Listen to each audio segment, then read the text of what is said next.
Hello, I want to welcome everyone to the Power of Our Story. We are a place of safety and connection for those who protect us, active duty and retired.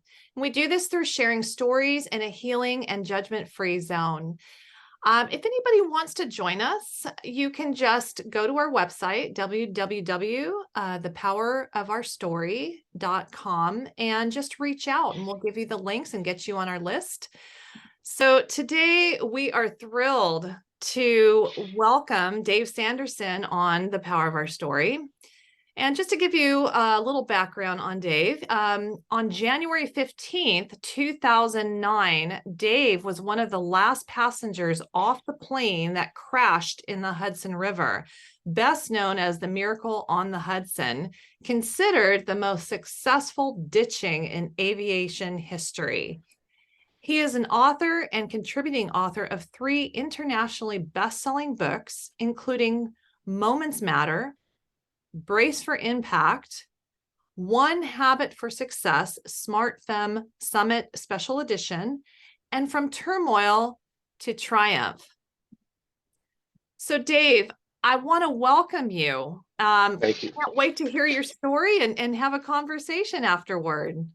Well, thank you so much, Sarah. Thank you for everybody for joining today. It's always exciting to be able to do one of these kind of talks when I can have an open forum and not only share a little bit about my story, but also have some feedback. So I want to say thank you very much. And if you were on earlier, you heard I do have the opportunity and honor to swim and raise money for our special operators and Navy SEALs and folks who put their lives on the line. So I've done this now for 3 straight years. It's been a tremendous experience for me, not only being able to raise money, but also being able to interact and hear people's feedback, and they want to hear my feedback because I was like Sarah said, I was actually the last passenger out of the plane before it went down, and so I'll share a little bit about that story. But just to sort of close out the first part I just shared, one of the major reasons I went back into the Hudson River was to get redemption. And because I had to swim for my life that day from 36-degree water. So, but when you get back and you go back to a place where it could have taken your life, all of a sudden you have sort of some freedom that comes from that. And that's part of my story that I share and when I have an extended amount of time. So, thank you very much for having me today. So, just I'll give you a real high level perspective and some background of what happened that day because number one, it was January 15th. It'll be the 15th anniversary coming up here in about a month from now in New York City, and I'm really honored to be able to put together some things for our first responders and military friends, primarily the Coast Guard who was involved that day to be able to support us. But number one, I wasn't supposed to be on that flight. That's really the part of the background. I was scheduled to be on the 5 o'clock flight. But that day I was working in a distribution center in Brooklyn, New York. And I don't know if anybody's ever been or worked inside of a distribution center, but they open up early. They have to get the trucks going. So what I was doing in technology, we wanted to get there early so we could see all the logistics and things that were going on. So we got done about 10 o'clock that morning. So, I was in a 3-day business trip starting in Sarasota and then Petersburg, Virginia, and then ending up in New York City. And I was like, I want to get out of here. I want to go home. And I called our travel agent and she put me on flight 1549. So I truly believe that I was supposed to be there for a reason because there was no way I was supposed to be even on that plane. And if you know the sort of logistics about the day, it was 11 degrees that day and snowing, but that's no big deal about New York, right? I mean, that's just like a normal everyday occurrence in the winter in New York. So nothing big deal, but the planes were delayed, which is another not a big deal about LaGuardia. But that also had a lot to play with what happened. So, that delay. But I was one of the first set of passengers to board the plane that day because my status. I flew a lot. I flew over 100 times a year, so I had status. So I got to get on the plane early. And it was interesting because I got on the plane and I did exactly what I did every single time before then. And I probably hallucinate what you all do now when you get on a plane. I went back to my seat. I didn't pay attention. I didn't know where the exits were. I didn't read that little brochure they always tell you to read. I didn't listen to the flight attendants because you know what? I knew everything, right? You fly so out, you know everything. And what could ever happen, right? Nothing ever happens on a plane. So I went into lockdown mode. I was just started reading a magazine. I was in lockdown mode, and some of you probably taken off of LaGuardia, but if you know sort of the pattern of LaGuardia, the runways actually jut out into the bay, in LaGuardia, and then the normal flight patterns that head north before they make their turns. No big deal. Everything's cool until about a minute after that.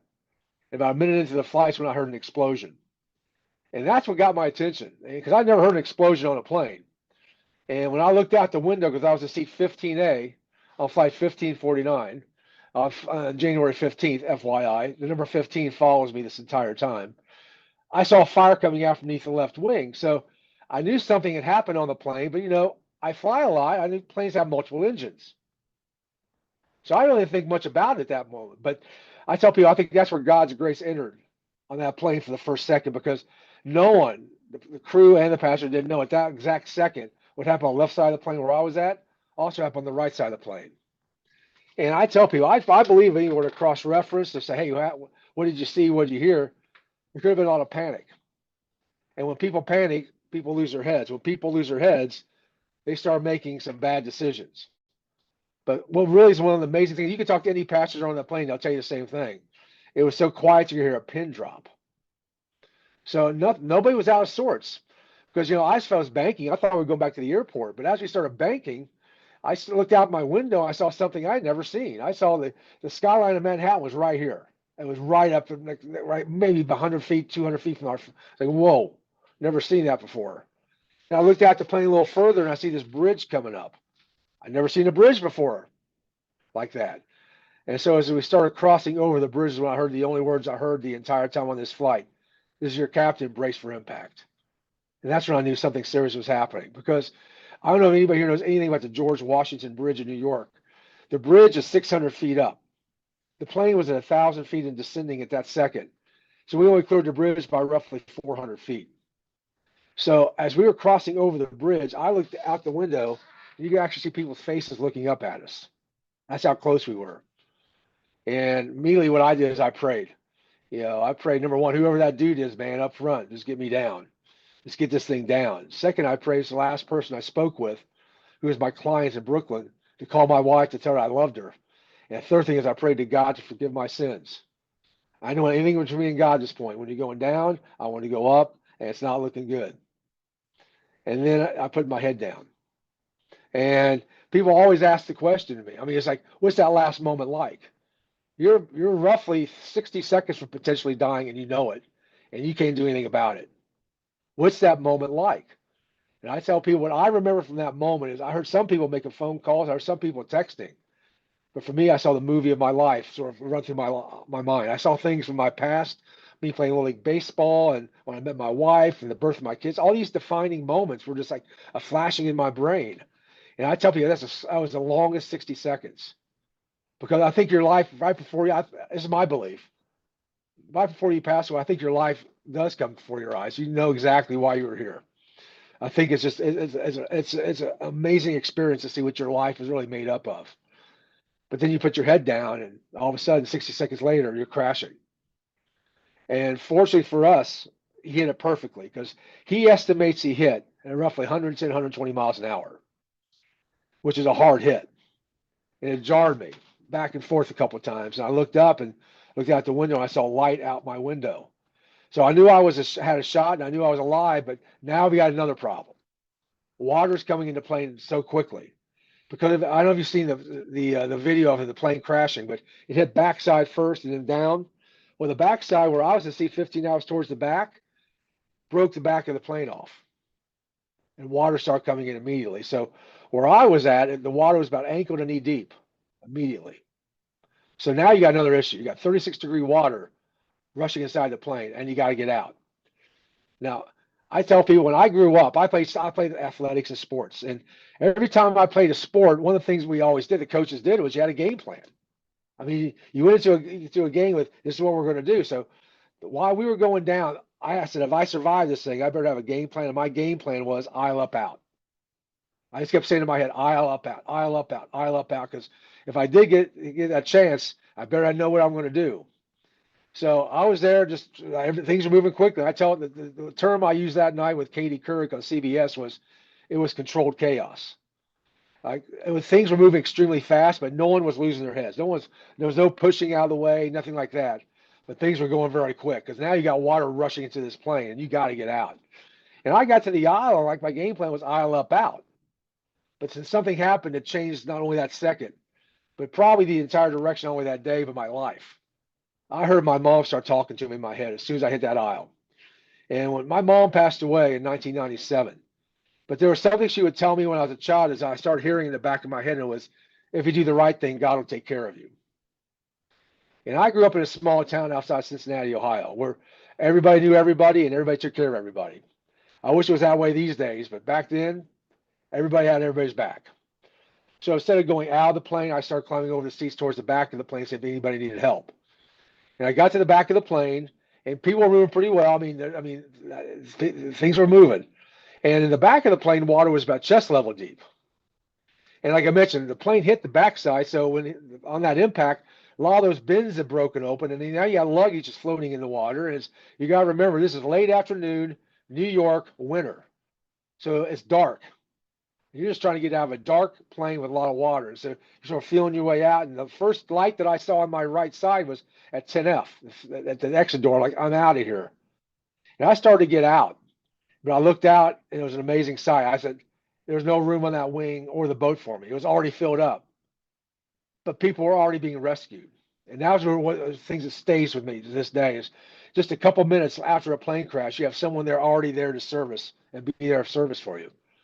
So that's why I was inside the plane for about 7 minutes, waist deep in 36-degree water because there was no room for me. And then I had people yelling at me because I don't know if you know anything about the Hudson River. I learned a lot about it in the last several years. It's got an extremely fast current. That plane actually floated down the river about a half a mile in 24 minutes. So as that plane was floating down the river, that little lifeboat on the side was floating out into the river. And they, like and I would probably say most of us, you hear, who reads the instructions? No one ever reads it, but it's actually tethered to the plane. But they didn't know that. So there's a picture of me. The picture of me was released on Good Morning America. Was me holding on to this lifeboat waist deep in 36-degree water. But then all of a sudden things are just breaking loose left and right. And all of a sudden I looked out in the middle of the wing and something just happened to catch my eye. And it was a lady and she wasn't moving. And you've probably been in situations like this where people go, that's shock. I mean, they go to that place where they don't know what to do, so they don't do anything. And in a situation like this, as you know, being in the military and first responders, you got to keep moving. I mean, this thing's going down. You don't have time to have somebody just wait there and try to move. So all this training that I've had is when you find somebody in that shock situation, you got to do something radical just to break them out, break that pattern. So I started yelling at this lady, and she sort of looked at me. It's like who's this guy yelling at me? But somebody on that lifeboat grabbed her arm and pulled her in the lifeboat. And all of a sudden you see people walking down a wing. And I tell people, it's like people are like walking on water. It was because the wing was already underwater. It's like you can see people like walking on water. It was an unbelievable sight. But I'm still in the plane. And there's a lot of things going on, very quickly moving on. And all of a sudden, about 6 or 7 minutes into this thing, I felt the plane shift. And I didn't know what happened until later. What I found out later when I got to be a part of the debrief was one of the boats that was part of the rescue was a tugboat. And as he was backing out to get the next boat in, he hit the front of the plane. He hits the front of the plane, it shakes the plane. Shakes the plane, I start feeling water go up my back. And the first thing I thought was Titanic. I'm like, man, this thing's going down. I got to get out of here. And I tell people, I always stop here and thank my mom and my dad because if they hadn't made me get swimming lessons when I was a child, I may never been able to get off the plane. And I tell people that's why my first book is called Moments Matter. And there's a story behind that, but all these moments in our life are there for a reason. They're to prepare you for that one moment, that defining moment. And fortunately for me, my parents made me and my sister and my brother learn how to swim. So when I felt that, I was like, I'm out of here. So I jumped in and started swimming to the closest boat that I could find, had me into that wing. And that was the longest 15-yard swim of my life. Because not only was the water 36 degrees, and I've already been in there over 7 minutes, but I was fully clothed, and there's jet fuel in the water. And that's why you see me wearing glasses today. Because when I got back and I was having trouble seeing, they did some x-rays on my eyes. They found black spots of jet fuel stuck in my eyes. But I got there. And now I'm bobbing in the water, holding on to the wing, and yelling, climb, climb, climb. I up, can't. And then I heard my mom again. Because in my house, where I grew up, if you said I can't, to my mom said, if you can't do it, you're going to do it. And I figured out later on, my mother's worldview was if you can't, you must. She would never let us say that word. So I got one arm up, somebody grabbed it. Get the other arm up, felt somebody grab it. To this day, I do not know who these two gentlemen are, but they pulled me on one of those ferries, threw me over the side. Now I'm sliding on the ice. And you know what's going on now.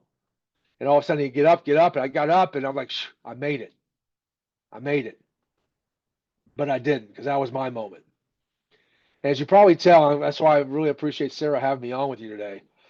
Some of the groups I love speaking for the most are first responders and military because they get it. While everybody else is running this way, they're running that way. And I was in Oregon last year speaking, and I don't know if you remember, they had wildfires going on in Oregon. And I was watching TV, and I saw these firefighters, right? They're going in, right? They go get this thing. But then the next thing you see on TV, they're sitting on the curb with their equipment on. They got nothing left, right? They gave it all in the field, and that's what happened to me. I was go, go, go, go, go, and then you sort of let down a little bit because you think you got it done. And all of a sudden, I was so cold. It's hard to explain how cold you get when you're in 36-degree water for over 7 minutes and getting hit by 11-degree air temperature all at the same time. I could barely breathe. But I think God puts people on places for a reason. There was a guy on the ferry. He had a gray suit on, a laptop over his back, but he was dry and he had an iPhone. And he came up and put it in my face, said, "Call your wife." And I told him the number and dialed it. And all I could get out is, "This is your dad. I've been in a plane crash." And that's how my family found out that I was in a plane crash. That's all they knew. But that's when my story starts really taking a different direction. And so I'll sort of stop here and we'll let if anybody has any questions or thoughts, and then I'll sort of shift to some different things here in a moment. But that's how I got off the plane. That's how I got to the ferry. But now the second part of the story is, how do you survive and bounce back? Oh my gosh. Incredible story. Oh my gosh. And does anybody have any comments before he goes to his second part of his talk? Yeah. We probably have Yeah. to absorb this, Dave. I have a brief comment. I know that feeling that you described when your life flashed before your eyes. I had a similar situation, not with a plane going down, but as a young gang member was pointing his .45 automatic at my forehead. He looked at me and he said, "You must be a cop." And I was in plain clothes, off duty, didn't have a gun with me or anything else. The first officer who responded was my boat partner. We were very close friends. We were both sergeants. And I saw, he took pictures of my daughters every year, starting in the first year of their life. And I saw that entire set of pictures go by me. I literally watched them grow up in seconds. Maybe not even seconds, maybe a second, I don't know. But that was my moment. And after that, I left the police department because I had a cochlea that went out as a result of the gunshot. But yeah, I feel for you. I really do. And I thank you for sharing your story too. This is the first time I've heard a lot of the detail. And I've flown out of LaGuardia. I've spent time in New York, stayed at the Hyatt Grand Central for probably 2 weeks, way so far up enough that the planes were flying under me, and so were the clouds. Yep. Yep. And Yeah, it's amazing, isn't it, Paul? I mean, those high rises in in New York City, right? The planes are actually the same level or maybe even a little bit low. You're right. Yeah. Yeah. Anyway, I Thank you for sharing thought that, I'd Paul. share that Thank with you. you. Yeah. Thank you. Yeah. Cool. Anybody else? Anybody else? Yep. All right. Let's talk about how to bounce back. So thank you. So that's the one part of the story. Now the other part of the story is, there's a whole story about going. I had hypothermia. I was one of the two people stayed in the hospital that night, which is part of the miracle because out of 148 passengers or 150 passengers, only two people stayed the night in the hospital. Barry Wow. had a broken sternum because he's actually in 1C, and on impact he had such a jarring, basically fractured his sternum with the seatbelt, and I had hypothermia.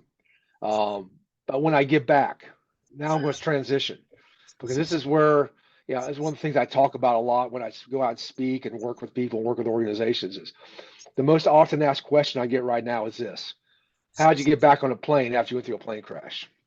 And what I've Yes. realized the question is really asking me is, how did you get the resiliency to bounce back out of all that uncertainty? Right. So this is really to give you some background. So when I got back, as I mentioned, that night in the hospital, no one called me. There's only one person that called me, but my company didn't call me. And worse, they didn't call my wife. That was even worse. I knew, for me, that's fine, but at least check in with the spouse, right? So when I got back, I didn't even know they knew that I, on company time, had been on in a plane crash. So two of my daughters, my wife was very smart. She did not want me to drive home alone, which is a very smart move. So two of my daughters came with me, and I went by the office just to say, hey, but let you know I'm okay, I'm alive. And the first question my manager asked me is, "You're going to Michigan next week, right?" And that's the moment that I mean, I wasn't. My wife was infuriated. I was more like, I can't believe you freaking asked me that question, right? I mean, all he was thinking about is business. He wasn't thinking about the person. And I agreed to go to Michigan the next week. And it actually turned out that was the right decision to make. And the reason why is this. Um, so the next week I go to Michigan, and I know back in 2009 we were going through a recession slash whatever it was. So my company was, they were looking for the cheapest flights, right, to put people on. Now I was a U.S. Airways guy because I was out of Charlotte, it was a hub. But the cheapest way to get to Michigan was Delta. Now I love Delta, but I was a rock star on U.S. Airways, right? So, I was on this place, and they put me in the last row, on Delta, and I had no status. So I was already a little on edge, right? We're now 8 days after a plane, or 7 days after a plane crash, right? And we go start up, and this is a little puddle jumper. It was like shaking on the way up, and I'm like getting a little nervous. And the flight attendant noticed me, and my friend, she told me later she saw me on TV the week before, so she knew that who I was. And all of a sudden, the captain's walking down. And anytime the captain comes out of the cabin, especially after 9/11, something's going on, right? And I was like, oh my God, they think I'm going to freak out. And he comes down and sits with me and just talks me through this. And I said, that was the kindness he showed. It helped me really calm down and realize, you know what? We're going to get through this thing. We'll get through this thing. So that was one of the greatest things I learned. People, when we're going through situations like this, the first thing is just be kind to somebody. Just be kind. Because one of the things you realize when you go through something like this, or you should realize already, is, I don't know your background. You don't know my background. Who are we to judge somebody until we know their backgrounds? Because you don't know what's going on in their heads. And that's one of the greatest things I've learned about being around the SEALs and special operators that I had the opportunity to.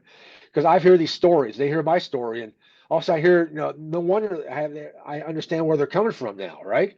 Because some of the things that they share with me are very graphic. And it's like, I understand, now I understand, right? So I can have a conversation at a different level if I understand somebody's backstory. So I really encourage people, and part of my talk is I tell people the biggest lesson I learned now, the miracle in the Hudson, is to be less judgmental.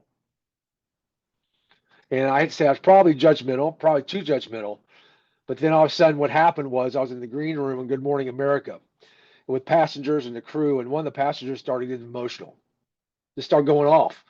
And the first thing I did was say, what's wrong with him? I mean, we're on national TV, we survived the plane crash. I mean, It's not, it could be a lot worse. And all of a sudden I found out later he was going through a divorce. He lost his job. And I started realizing how many times have I judged somebody for I knew they're going on in their lives. If I could change that one thing in my life, to be just less judgmental, how could that affect the direction of my life?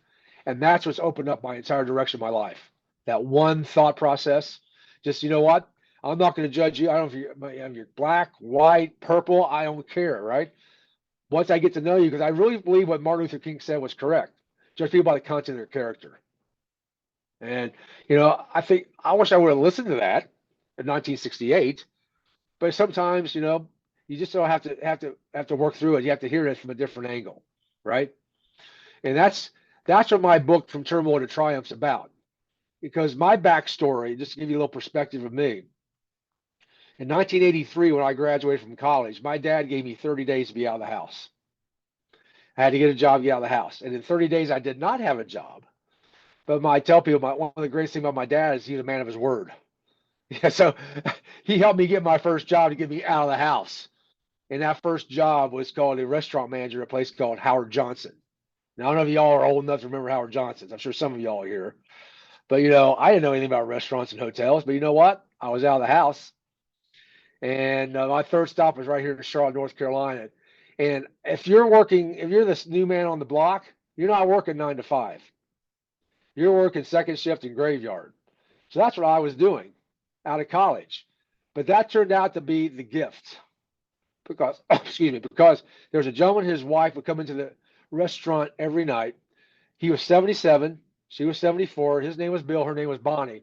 He wore a flannel shirt and drove a pickup truck. And we'd have coffee. He'd have coffee and ice cream. We'd talk. And then what happened, so this is what happened. I started dating my future wife, and I had no money. I had nothing. So he said, here, let me take your girl out on me, right? So he gave me a couple of movie passes to take my future wife out for a date. Very nice, right? I take my wife out and I give the tickets, give the tickets. And the guy says, tell Mr. Bill, hey. Well, hey, I don't know if y'all from the South, but when you say hey, that means hi, all right? Just tell them hello. That's what hey means down south. Like Gomer says hey, hey. All right, no big deal. Next day I see him at the restaurant. I said, hey, tell me about your experience. He said, some dude told me to tell you hey. He said, yeah, I own that movie theater. He said, in fact, over the last several years, I've owned 80 movie theaters and restaurants through the Carolinas. He was a multimillionaire.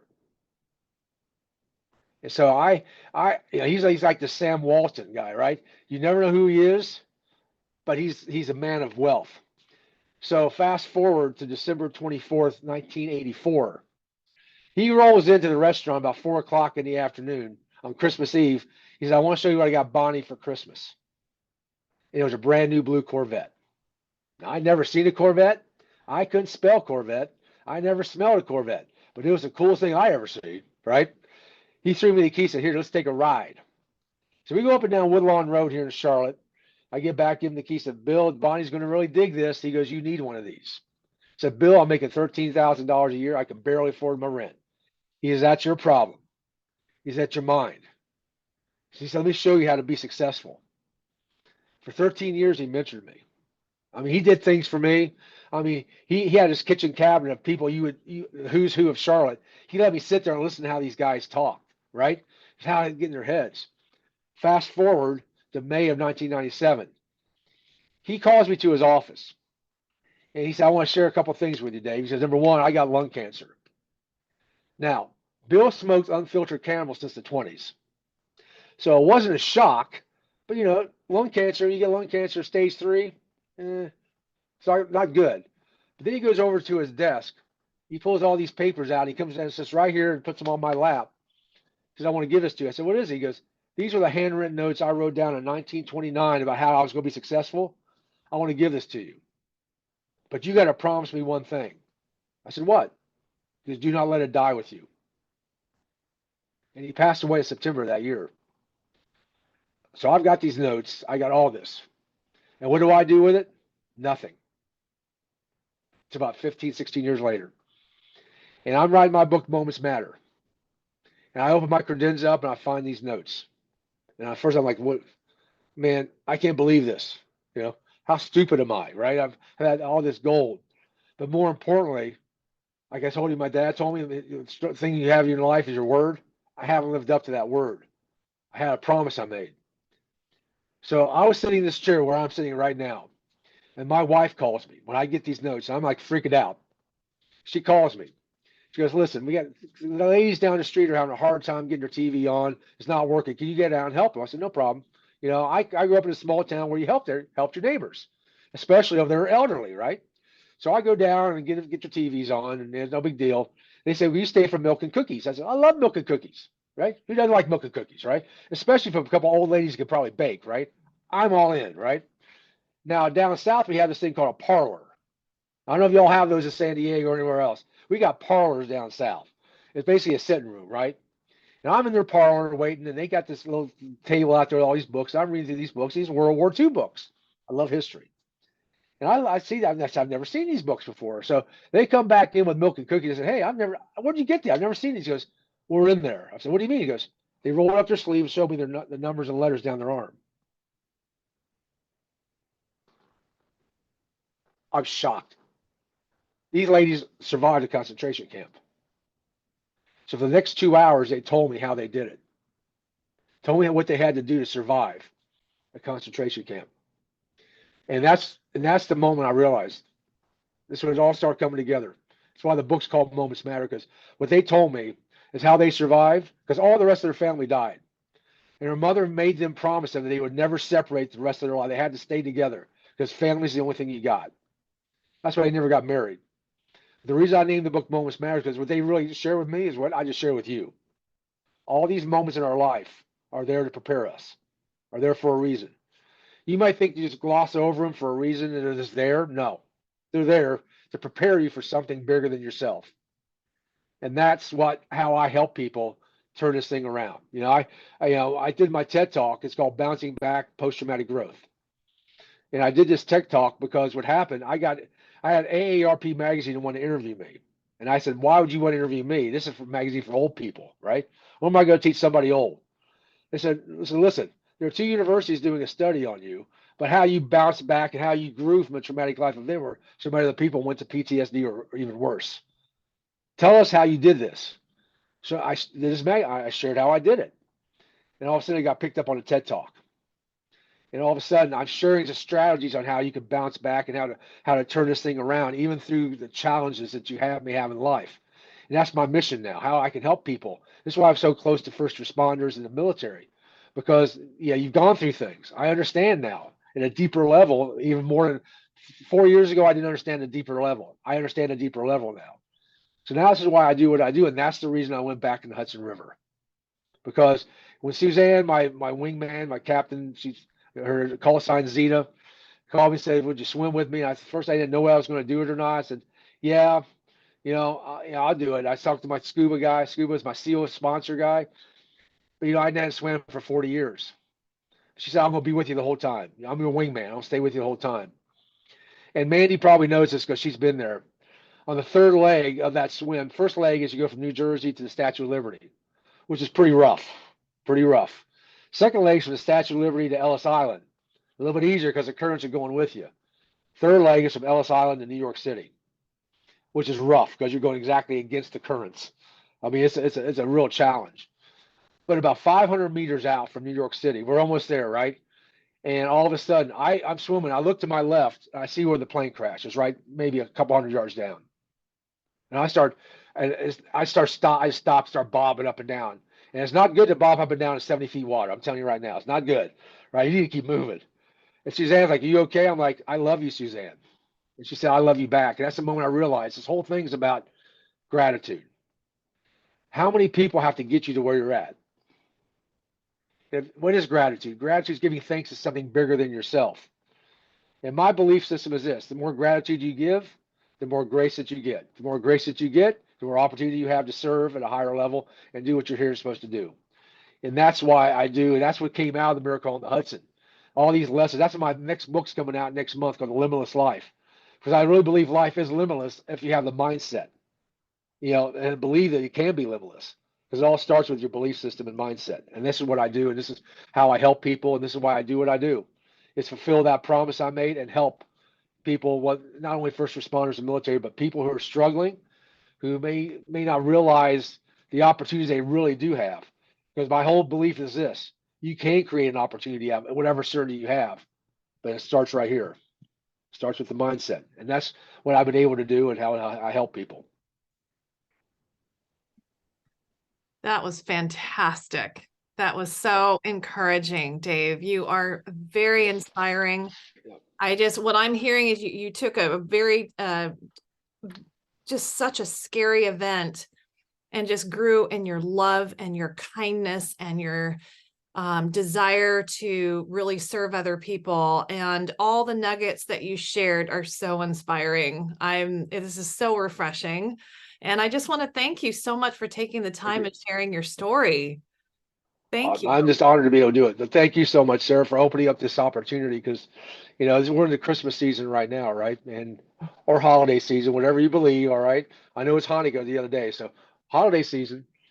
But I think right now, the way this world's going right now, is everybody can just check their egos at the door a little bit, right? Just check your ego at the door, because Sarah, I told somebody the other day, I was doing an interview, and I said, one of the things I love watching Marvel movies, the superhero movies, because I grew up in those magazines. I just dig it, right?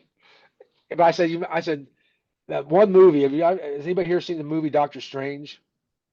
Okay, there's a part in that movie where the ancient one is ready to go, right? She's dying, she's ready to go, and he's standing there with her before she goes, and he's telling her all this. He's telling her all this about himself and this and that. And she goes, Stephen, what you haven't what you haven't realized is this: it's not about you,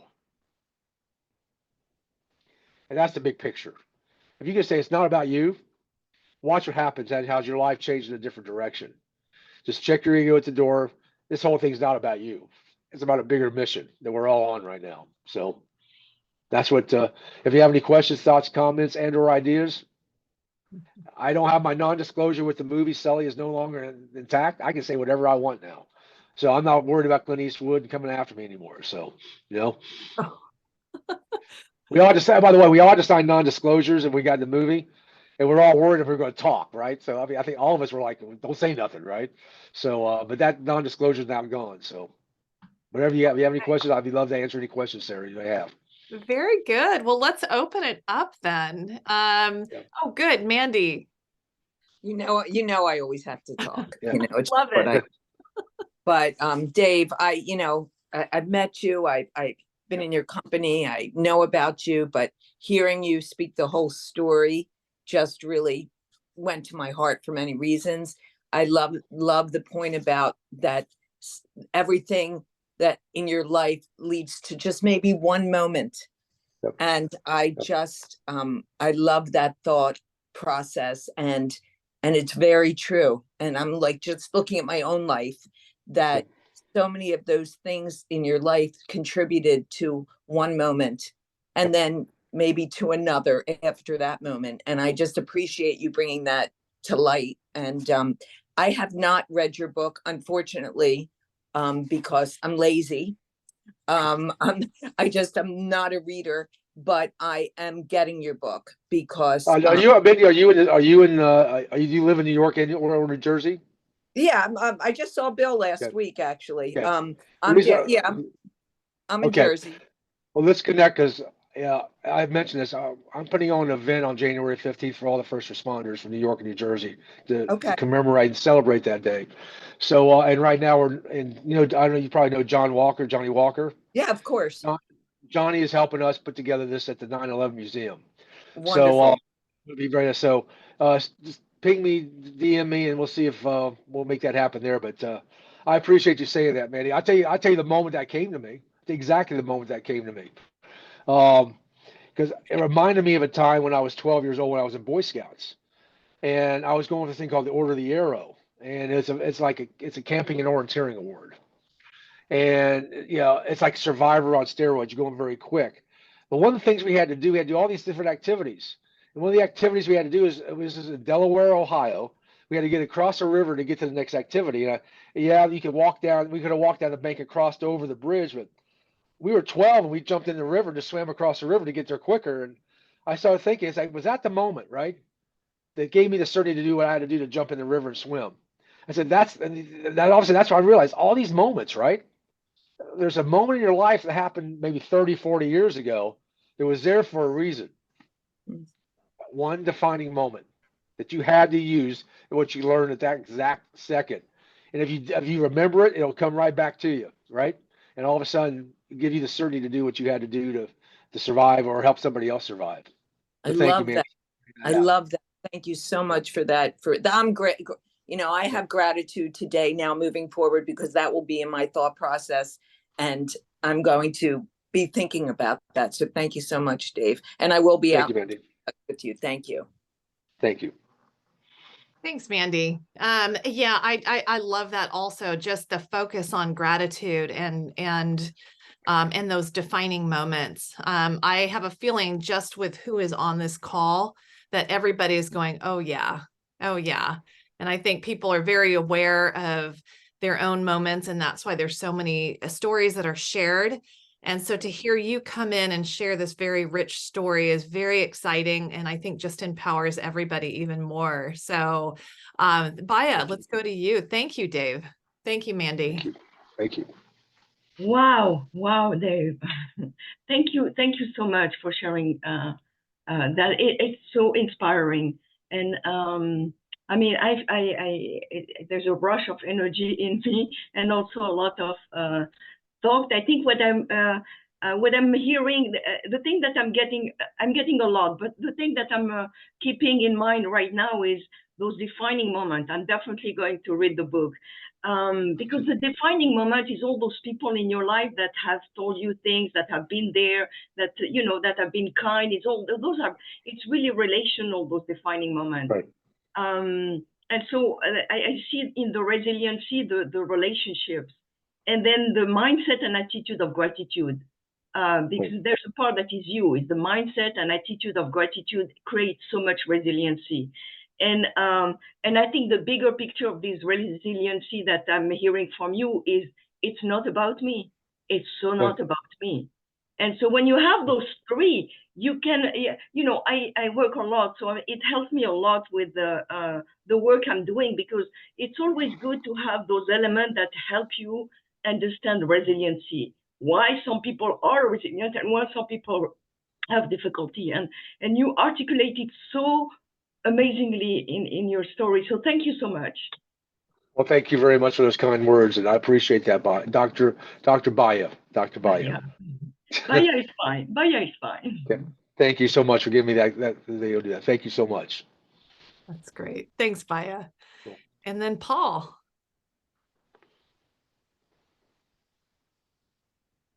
I do appreciate your message of recovery and discovery. And I am a very steadfast advocate of gratitude. And people have heard me discuss this here before, but I want to recite it again, particularly for you. But before I do that, I think what the people around you were experiencing was fight, flight, or freeze. And they froze out of fear. They would fly out of fear and they would fight out of fear. But that's just what they had available to them at that moment. With regard to gratitude, your gratitude determines your attitude. Your attitude determines your altitude. And you can fly with the eagles, or you can fly with the turkeys and the chickens. It is your choice. And we all know, those of us who have been pilots know, that the only time you run into a fixed object is when you run out of airspeed, altitude, and ideas all at the same time. Yep. And Captain Sullenberg didn't run out of any of those. He knew what he needed to do, and he did it. And of course, he didn't plan on having the tug bump into the boat, and didn't plan on having the tail sink without him. But I just really appreciate the understanding that you have of doing for others comes back to you tenfold. Yep. And it's not because you have an expectation of it. It is simply what happens. Thank you, Yeah. Paul. You're welcome. Well, you're interesting. You just said, because about a month after the plane incident, I was in Orlando. And one of the things I get to do now, it's a privilege. I get to talk to captains and first officers. I gravitate to them, and they gravitate to me, and we have a conversation. But one of the things he told me two things. Number one, he said what Sullenberger did that day. He said he's aviated, navigated, and communicated, and he's exactly right. I mean, I use that because I think it's a great model, because aviators is keep your plane up as long as you can. So it's a model for how to get through this. Keep your plane up as long as you can. Navigate, have a game plan, and third, communicate effectively, not only with other people but more than yourself. So I think that's number one. But here's a little backstory that he told me, and I think this is very relevant. And just give you some perspective. So we were in Orlando, as I mentioned, and he said, look around you. He said, what kind of passengers fly out of Orlando? And I was looking around. I was like, I don't know if you've ever been to Orlando. It's usually, tourists, right? Going to parks and vacation, and a few business people like me. He said, what kind of passengers come out of New York City? It's a 180-degree difference. He said, that had a lot to do with part two. Part one, it's all about the crew. Part two is about the team. Because the passenger makeup of that plane had everything to do with that how that thing turned out. Because I think he was right. I said, if you would have had he said, this, if I could do this in Orlando, totally different outcome. Doesn't matter, because you have people who don't think for themselves, or are not used to thinking and making decisions. He said, you have people there, 80-90% of the people are people who had to make a decision every day of their life and business. So I think that was a great lesson likewise, because I tell people, look at building the team around you is as important as anything else. Having the team members who can keep their heads, make a decision, and take action had a lot to do with part two of that outcome of that day. Wow. Thank you. Yeah. Jim. Yeah, I just wanted to, those moments that matter, those challenges, they occur for a reason. And I do think, for me personally, things that occurred over my tenure in my career and stuff, they certainly are the components of life that put me in the position of doing the stuff I do now. Right. And so I do think that is a key part. And that recognition that it is bigger than you. I just gave a presentation myself the other day where that's one of my slides, is recognizing that my issue that I endured, it was bigger than me, because now I'm out there, sharing with people and helping them to overcome the same challenges or prevent the issue, that type of thing. But the one thing that I did want to touch on, because you talked about the captain that came and sat with you, and you used a key word there, the word kind. And I heard a speaker yesterday at an event I was at talk about the difference between nice and kind.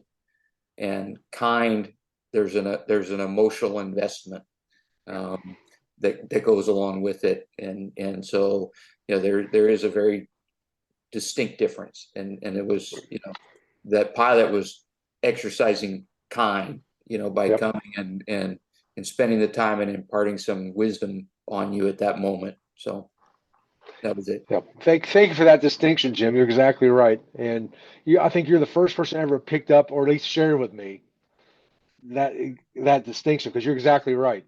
There is a difference, and he didn't have to do that, right? But he coming from his heart and genuine kindness to me is like, I see this guy suffering, right?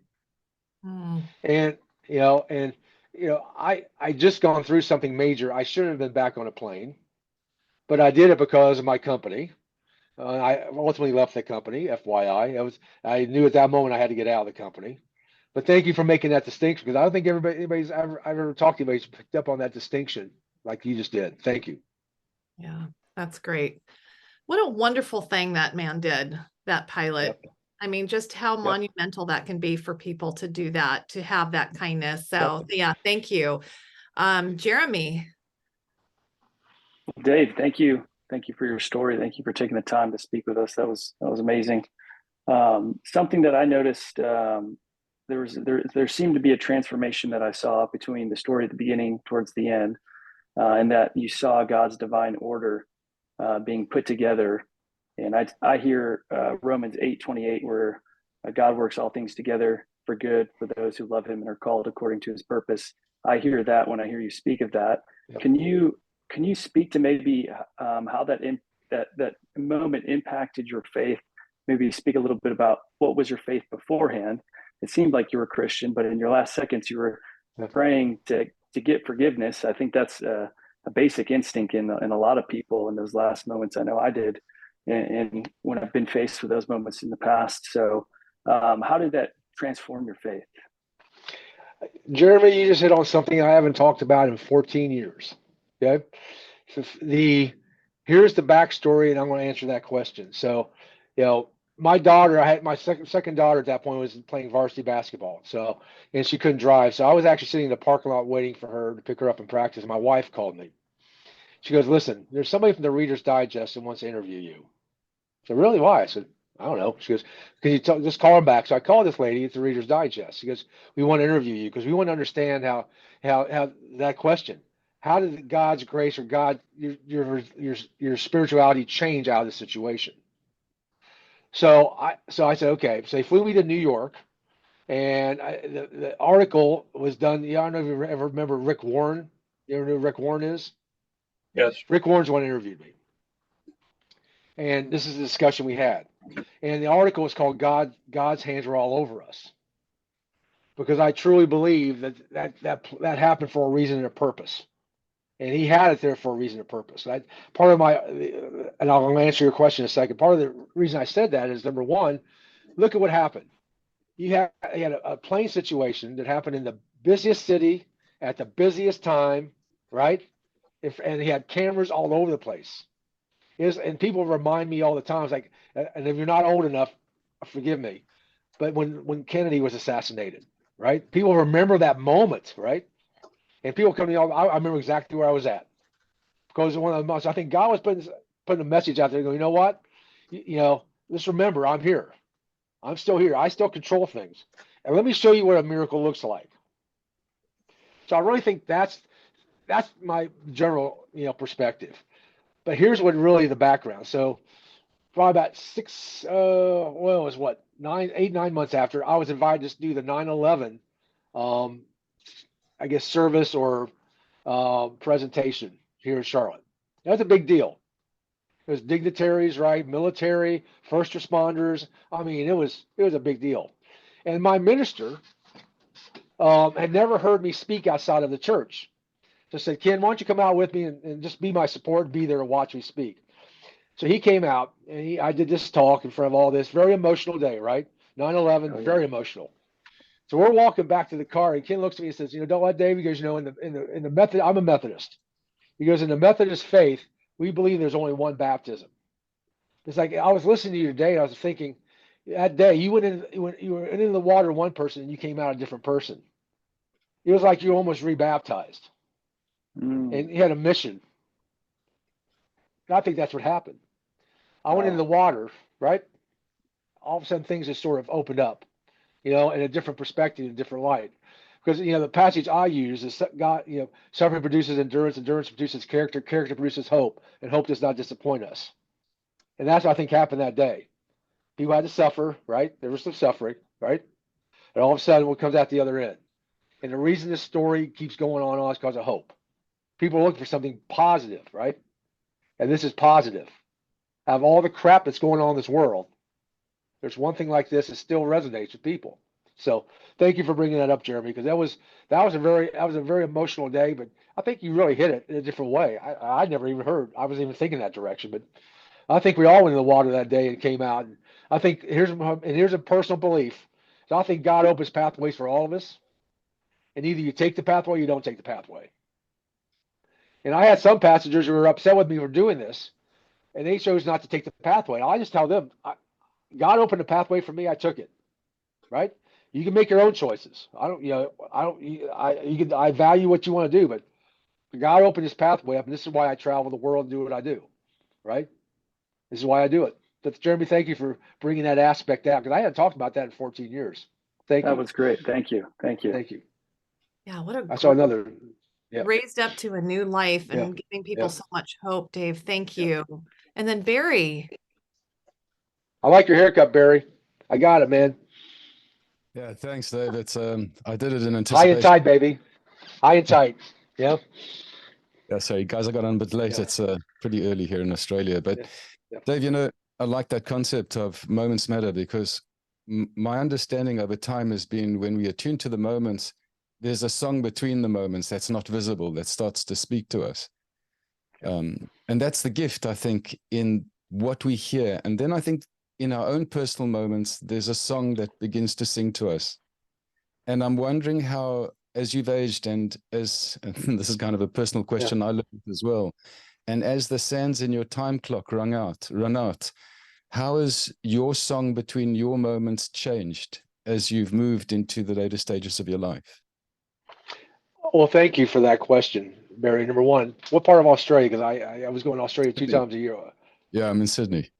Sydney. I was going to Sydney and Brisbane 2 times a year on business. But thank you. I knew you were from.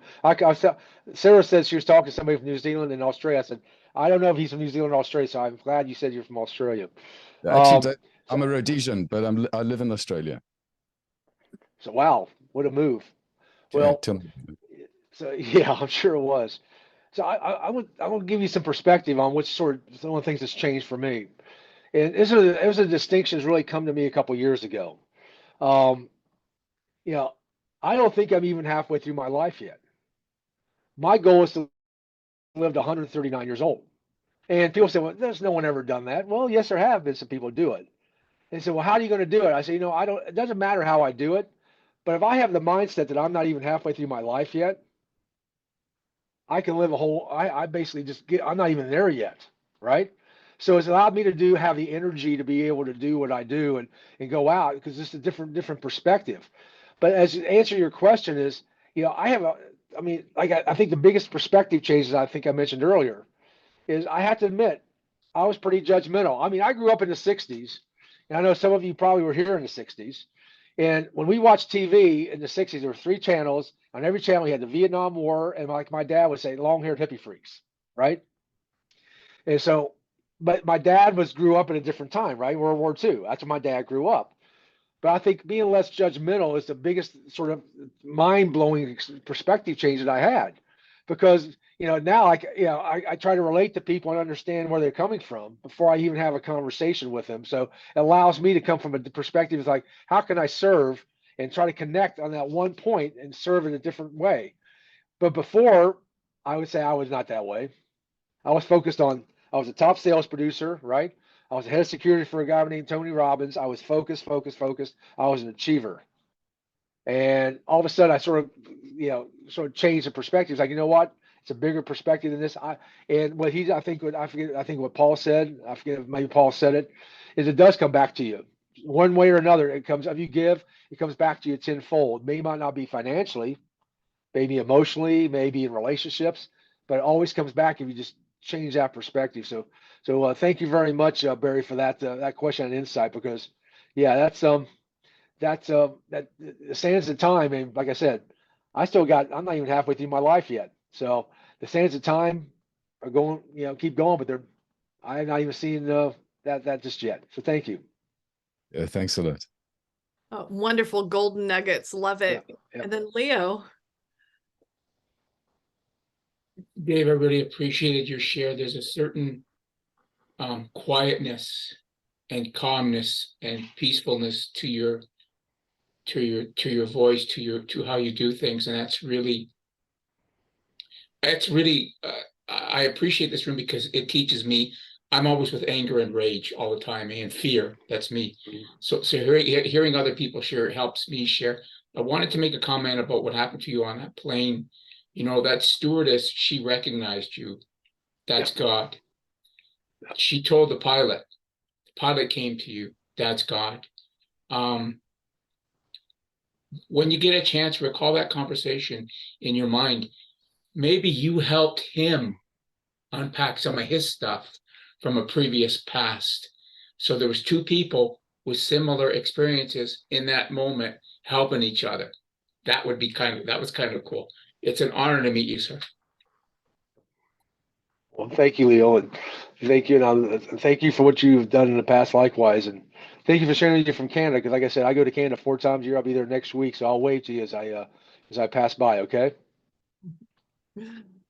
That's great. Thanks, Leo. So, Dave, two things just Yeah. as we Okay. maybe wrap things up here. So tell us again your books. How Yep. can people read about you? And are you on Audible also? That's our next project in a couple Okay. months. The Audible, yeah, because that's how I read my books. There is Audible. I get a book a week, right? Because I would never read that much. But my first book is called well, I was a contributing author to a book called Brace for Impact. I wrote a chapter, so I get credit for that. But my first real book was Moments Matter, and that's about that day. That's about these moments that I share the moments in my life in the past. I relate them to certain things that happened, whether it was faith or perseverance. And I just share these things through that story of how some of these moments triggered, those moments. Second book's called From Turmoil to Triumph. And that's the story of the story about my mentor. And the lessons, these are the lessons 12 lessons he taught me. But I'm going to tell you what the real story that came out. I wrote every word of that. And I got done. I got extremely emotional. And the reason I got emotional is this. I went back to 1983, 1984, all the way through. But what I realized out of this book, and I think most of you, if not all of you, are probably parents. Somewhere, I'm sure there's a parent on here someplace. What I realized after I wrote this book is my mom and dad taught me the same things that he taught me. But your parents are too close to you, right? Sometimes you need that person, that mentor, that person from the outside, give you a different perspective on something you've already learned. It all of a sudden triggers it. And I'll give you a story from that is one of the stories I love the most. We lost a 7-month-old child back in 1990, and my wife and I were sort of out of it at that point, right? I mean, you go through some stuff like that.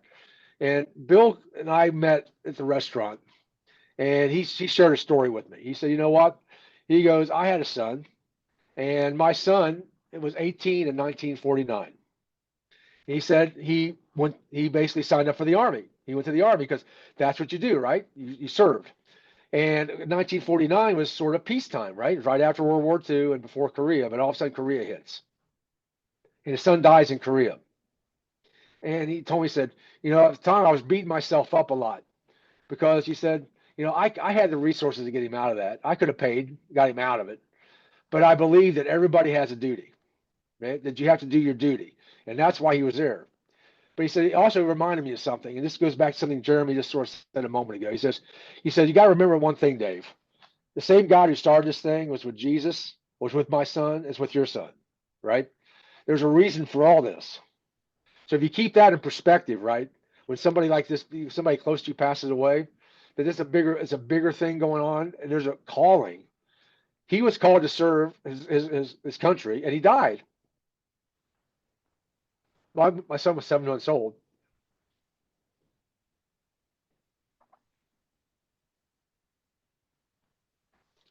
But he served his life too. So thank you. Thank you for letting me answer that, Sarah. Thank you.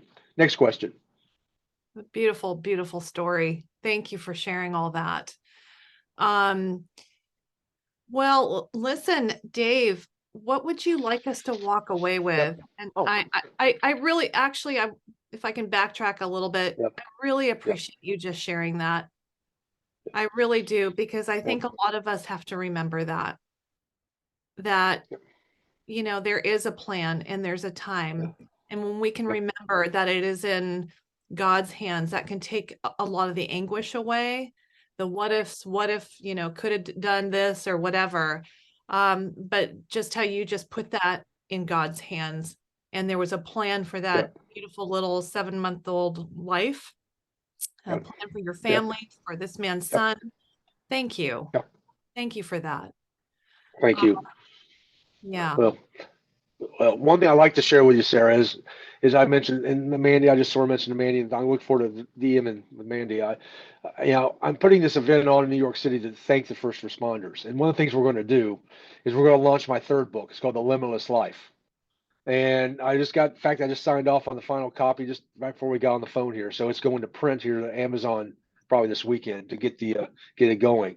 But it's around these lessons that I learned from the miracle on the Hudson, some of the stories I just shared with you, on how, even if you go through a tragic situation or a traumatic situation, what I would probably name as more of a traumatic situation for us, is there are lessons, but you got to sort of open your eyes and be receptive that, you know what, there are all these things that came out of it, and there's a reason these lessons came out of it. And if you take this lesson, how can you use that lesson so the next time when tragedy hits, and I call it a personal plane crash, because I believe everybody in life will have a personal plane crash moment.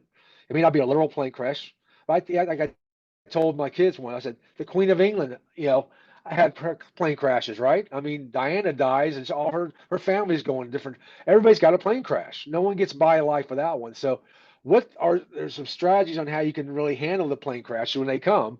This is what this book's called, because I believe it's about resiliency, right? How you can bounce back. And once you realize that, you can have a limitless life. So that's coming out January 15th. We're going to launch it in New York City, and we're going to donate all those funds that day, probably to the 9/11 Museum. That's what we're probably going to do that day, just to thank them for what they do and what they're doing. So be on the heads up. We'll have the trilogy out, be all out. And you can go to my website, davesandersonspeaks.com, after January 15th, and we'll have, if you're interested in looking at in the books or anything. And Sarah, one of the things I also mentioned, you may see in the background up there, I produce my own magazine called Moments Matter. And the reason I do this is this: it's about letting other people tell their story about a moment in their life that triggered them, that get them to where they're at. So if you go to my website, go under magazines, you can see the past issues, but you'll see stories from all these people from all over the world about that moment in their life that was that defining moment that triggered them to take that action to be able to become who they became. So that's free. Just go out there, download it, read it. And very honored that this issue, it's coming out now. This came out last week. I don't know if you know of 22-0, but we're doing a big ad for 22-0 to thank them for what they're doing to support those folks likewise. So you just go out and check that ad out. I was very honored to do that for Pamela. Fantastic. Pamela is one of our favorites. 22-0. We love her. And what an inspiring talk. Dave, I just cannot thank you enough. Loved all the questions and comments. And I think you can tell by the faces that we are all very inspired. Just want to tell you too that, you always have another family with us here on The Power of Our Story. And wish you the best with all of your projects and the wonderful things that you're doing. So thank you. Have a blessed holiday season. Thank you very much.